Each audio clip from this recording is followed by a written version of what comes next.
Fala galera, hoje a videoaula é sobre sistema digestório. Vou falar um pouquinho para vocês como é que funciona as enzimas dentro do sistema digestório, como é que funciona a digestão química e mecânica, até a eliminação aí pelo bolo fecal. Para isso então, vamos lá rodar a vinheta. Voltando aqui para o sistema digestório, a primeira coisa que vocês têm que entender é o que seria o sistema digestório. Como o próprio nome diz, sistema é um conjunto de órgãos. E digestório, o que seria isso? Primeiro vamos entender o que é a digestão, então. Digestão é a quebra do alimento em produtos que possam ser absorvidos pelo organismo. Então, se eu juntar sistema com digestório, é o conjunto de órgãos que fazem a digestão. Para vocês iniciarem aí em sistema digestório, vamos ver aí a classificação, como é que eu posso dividir o sistema digestório. Então eu fiz esse esqueminha aqui bem facinho para esse quadro aqui, tá? Aonde eu incluí todos os constituintes do tubo digestório, bem como as glândulas anexas, ok? Então vamos começar lá, ó. Quem seria o tubo digestório? Então o tubo digestório é aquele que vai começar lá na boca e vai terminar no ânus. Quem seriam as glândulas anexas? As glândulas anexas seriam aquelas que vão produzir enzimas, e essas enzimas vão facilitar então a digestão química do alimento, ok? Então vamos lá, aqui representado todo em azul para vocês, vai ser representado aí o tubo digestório. Em vermelho, como mostra aqui, representado as glândulas anexas. Começaremos lá pela boca, né? O que vai acontecer na boca?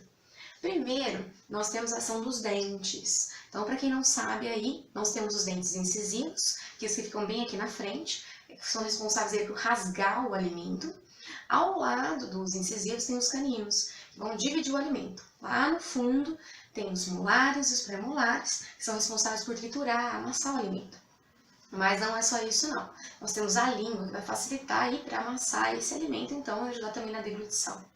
Somado a essa digestão química que acontece aqui na boca, nós vamos ter aí a nossa glândula anexa. Aquela que eu falei para vocês que produz enzima. Quem seria essa glândula anexa? Aqui, ó, são as glândulas salivares, ok? O que tem lá nas glândulas salivares? Pelo próprio nome já diz, essas glândulas salivares aqui, elas produzem saliva. O que seria a saliva, né? A saliva ali todo um constituinte ali de água, praticamente 99% é água. O restante inclui enzimas, como lisozima, globulina A, mas o principal aqui para nós, a digestão, é a amilase salivar, também conhecida como pitialina. Mas, vamos lá voltar aqui, né? O que acontece lá na boca? A amilase salivar é responsável por estar quebrando o amido. É assim, ó, se vocês fizerem um teste. Coloquem uma batata na boca e esperem uns 10 segundos. Depois disso, vocês vão perceber que essa batata aí, né, ela já vai ter um gosto levemente doce. Por quê? Justamente porque a amilase salivar começa a entrar em ação, ok? Então aqui, ó, nós vamos ter dois tipos de digestão na boca, que seria a digestão mecânica, que é feita pelos dentes, acompanhada aí pela língua, né, que vai estar facilitando todo esse processo de digestão mecânica, somada a isso a digestão química, realizada ali pela amilase salivar, produzida pelas glândulas salivares, ok? Aí então, próximo órgão aí seria a faringe.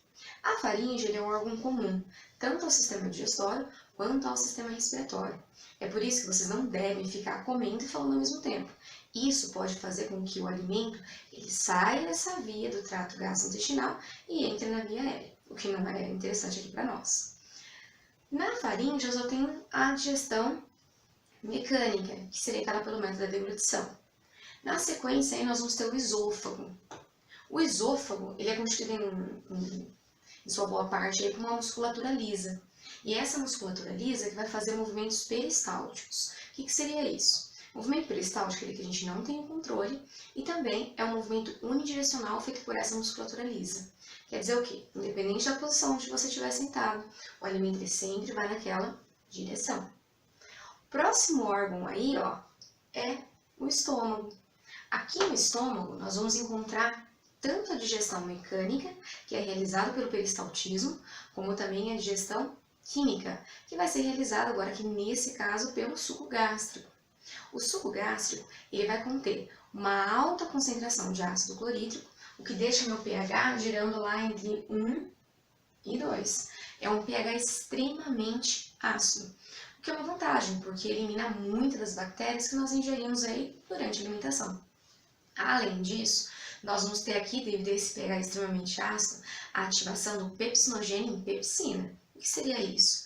A pepsina vai quebrar a proteína. Então é agora que vai começar a acontecer a quebra das proteínas em estruturas cada vez menores. Além disso, esse pH extremamente ácido, ele vai ativar uma enzima que foi produzida lá pelas glândulas salivares, que é chamada lipase lingual. Além disso, as próprias células estomacais, elas também produzem uma lipase, só que nesse caso é chamada de lipase gástrica. Então aqui nós vamos encontrar na digestão química dois tipos de enzimas, as lipases, só que nesse caso é a lipase gástrica e a lipase lingual, e também a pepsina. Por que essa pepsina, ela, já que destrói tanto a proteína, não poderia destruir a parede estomacal, visto que a parede estomacal é formada por músculo? A resposta a isso se deve a que o músculo ele produz muco através das suas células aí mucosa. E é justamente esse muco que vai evitar que corroa-se, né, com relação a essa grande quantidade de ácido lançado aqui dentro do estômago. Então aqui, ó, partindo do estômago, nós vamos chegar a nível de duodeno, que é a primeira porção do intestino delgado. É no duodeno que vai acontecer a maior parte da digestão. Lá ele vai estar recebendo, a princípio, o suco pancreático, né? Esse suco pancreático ele vai conter aí muito bicarbonato, que serve para quê? Para neutralizar aquela substância ácida que vem lá do estômago, ok? Então o pH vai estar girando lá entre 7,5 a 8 mais ou menos. Então o pH alcalino, o que também vai favorecer aí a ativação das suas enzimas. Além disso, temos chegando aqui, ó, uma outra estrutura que foi produzida no fígado e armazenada na vesícula biliar, que é chamado de bile. Bile, ele é um detergente natural, que atua como um emulsificante, um facilitador para as enzimas lipases. Como seria isso? Esse detergente, ele quebraria a gordura em partículas menores, para que então as lipases encontradas aqui no nosso pâncreas possa vir a atuar com uma maior facilidade. Então tá lá, ó, toda a via esquematizada, né, no qual eu junto esse ducto, que é chamado de ducto colédoco, junto com o ducto pancreático e despejo aqui então o conteúdo no duodeno. Além disso, lá no nosso intestino delgado, nós temos também o suco entérico, que é responsável pela produção de outras enzimas, como lactase, que é responsável pela quebra aí da lactose, a maltase, a alfa-destrinase, enfim. Somado a isso, então, eu tenho esse suco entérico, que vai estar atuando ainda na digestão aí de carboidratos. Eu tenho a bile, que é uma facilitadora para enzimas lipases presentes no pâncreas, só que no pâncreas eu também tenho outras enzimas. Por exemplo, enzimas que quebram os ácidos nucleicos, enzimas que vão quebrar também amido, como a amilase, a pancreática. Existe também ali a quimotripsina, a tripsina, que vão estar atuando na quebra da proteína. Então aqui vão ter várias enzimas atuando. É por isso que aqui no duodeno acontece aí a maior parte da digestão química. Então aí ao longo do nosso intestino delgado, né, após todo esse processamento que foi feito lá no duodeno, não quer dizer que nas outras partes não serão feitas também, só que é no duodeno que acontece a maior parte dessa digestão, acontecerá uma absorção aí dos aminoácidos, da glicose e também dos ácidos graxos, ok? A maior parte da absorção da água vai acontecer aqui no intestino delgado.